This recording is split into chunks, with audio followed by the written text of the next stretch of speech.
Y antes de entrar en el tema, también necesitamos recordar que todos los aspectos cardiometabólicos son genéticos y contra eso es difícil de luchar, pero no es imposible.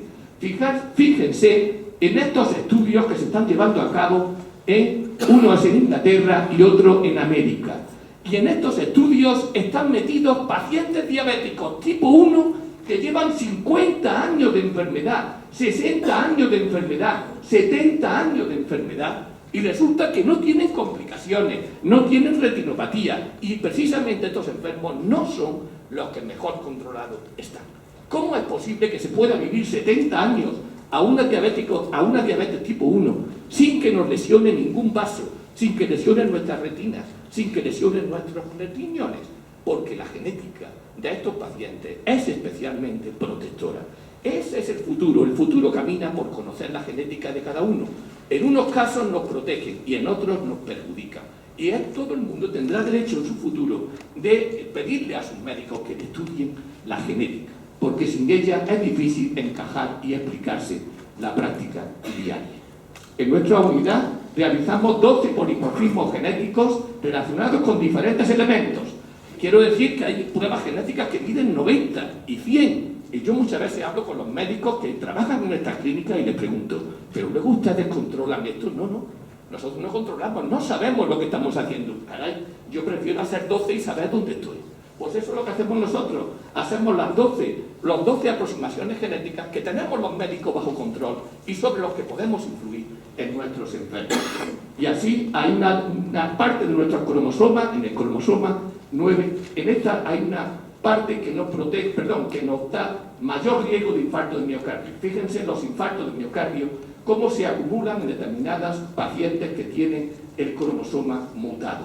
Y también el telómero. El telómero es posible medirlo, no en el ámbito de la medicina pública, pero sí en el ámbito de la medicina privada. Una técnica de momento cara, en el futuro probablemente sea de bajo coste.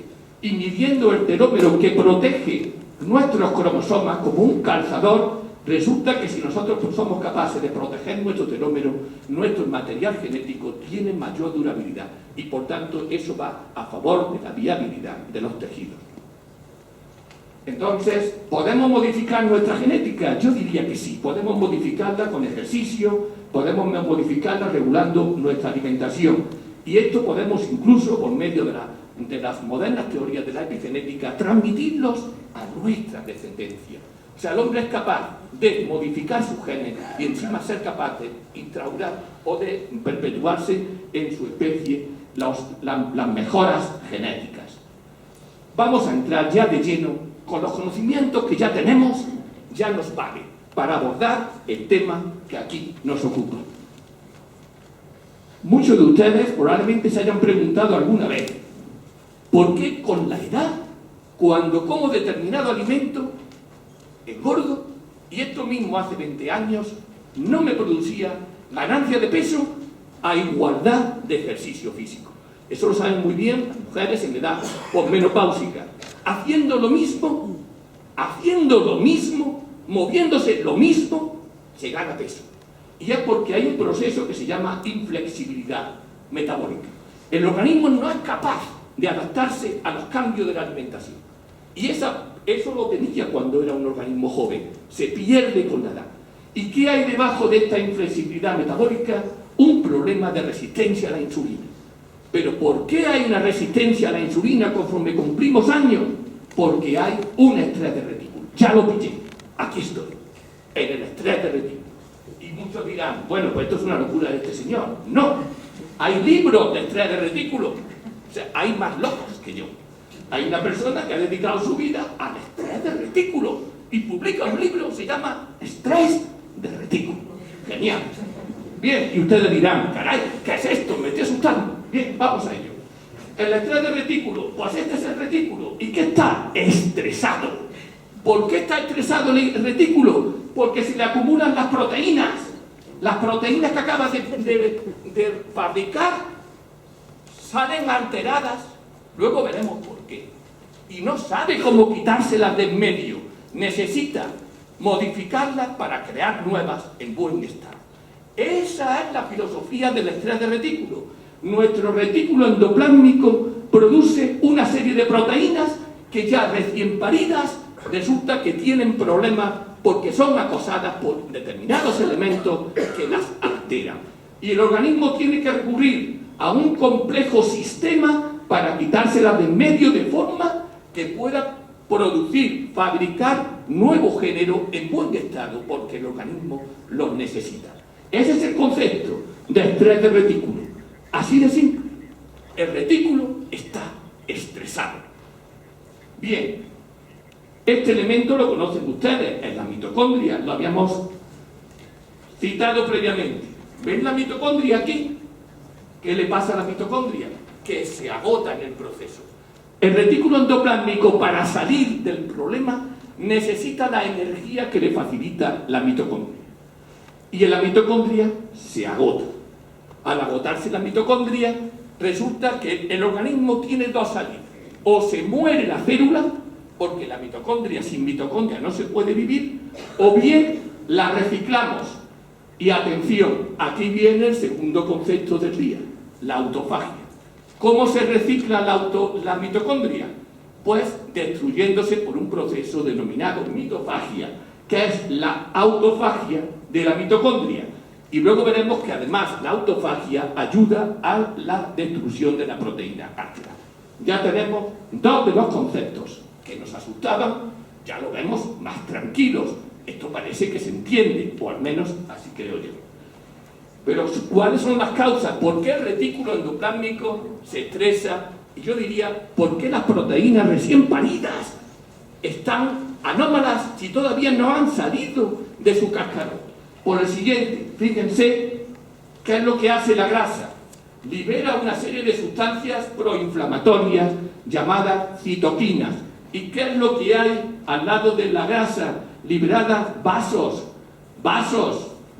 sanguíneos. Esas citoquinas entran en nuestro torrente circulatorio y llegan a todos los tejidos. Y esas sustancias son realmente, modifican el estrés oxidativo. Y ese estrés oxidativo es el que se carga las proteínas recién salidas del retículo endoplásmico. Entonces, hay todo lo que aumente el estrés oxidativo nos lleva a un aumento del estrés de retículo. Así de sencillo. Y así salen ya ustedes con la idea. Sélo a partir de hoy lo que es el estrés de retículo y tiene relación con el estrés oxidativo. Bien, ¿y cuáles son sus consecuencias? Ya lo he adelantado antes. Tiene dos salidas la célula. O se muere o renueva la mitocondria. Porque solo renovando la mitocondria es capaz de reponerse y contrarrestar el proceso de estrés oxidativo. Bien, y fíjense cómo el estrés oxidativo lo podemos llevar al terreno que queramos. En este caso, una pregunta: ¿por qué nos hacemos más frecuentemente diabéticos conforme cumplimos años? Por este motivo. Además de ganar peso, además de ser más sedentarios, el principal motivo por el que nos hacemos más diabéticos conforme cumplimos años es porque el estrés de retículo que afecta a la célula beta pancreática se hace dañino, produce necrosis, la célula beta se muere y en personas que tienen la genética de la diabetes, porque si no, no nos hacemos diabéticos, si no tenemos la genética, no somos diabéticos, en ese caso nos hacemos. Y a nivel vascular, ¿qué ocurre? Exactamente lo mismo. A nivel vascular ocurre exactamente lo mismo y debajo de un endotelio disfuncionante hay un problema de estrés de retículo. ¿Y cómo evitar el estrés de retículo? Me tiene intrigado. Vamos a ello. El estrés de retículo se regula con la autofagia. ¿Por qué? Porque la autofagia elimina las proteínas alteradas y por otra parte recambia las organelas desgastadas. Y eso es lo que precisamente le ocurre a la mitocondria. Pero este es el proceso fisiológico. Y caray, no me ha dicho nada del mTOR. Aquí está el mTOR. La vía de señalización mTOR ha sido descubierta, como suele ocurrir muchas veces en medicina, por casualidad. Absolutamente por casualidad. Se empleó una sustancia para tratamiento tumoral y fue mucho más eficaz de lo que se pensaba, porque actuaba a nivel de una vía muy desarrollada en los tumores, que es la vía mTOR. Y esa vía mTOR está controlada por un fármaco que se llama rapamicina. Y los oncólogos vieron que cuando daban rapamicina era espectacular la mejora de determinados tipos de cáncer que estaban relacionados con esta vía. Y es que el mTOR, ¿dónde actúa el mTOR? Produce proliferación de cáncer, pero es que también está detrás de los problemas metabólicos, de los problemas cardiovasculares y detrás del propio envejecimiento. Y esta vía mTOR, ¿cómo actúa? Bloqueando la autofagia. Ya no voy a reiterar más, porque ya saben ustedes que la autofagia es un mecanismo defensivo fundamental para el control del estrés de retículo. Y también hay una sustancia que contraataca al mTOR. Es una cinasa, se llama AMPK, que yo la llamo la de los vagos. Esa es la enzima de los vagos, porque está montada, está formada por 3 cadenas y se necesita la mutación de 2 de ellas en animales, para ser un vago de nacimiento. Ese modelo parece un chiste, pero es verdad. Existe en investigación. Yo diría que el ser humano, incluso seguramente hay algunos que tienen 3 mutaciones por su comportamiento. Bueno, bien, la vía mTOR está perfectamente estudiada y no se preocupe que no se me ocurre ni entrar a ello. Simplemente que sepan que el enemigo está bajo control, que los científicos la tienen perfectamente bajo control.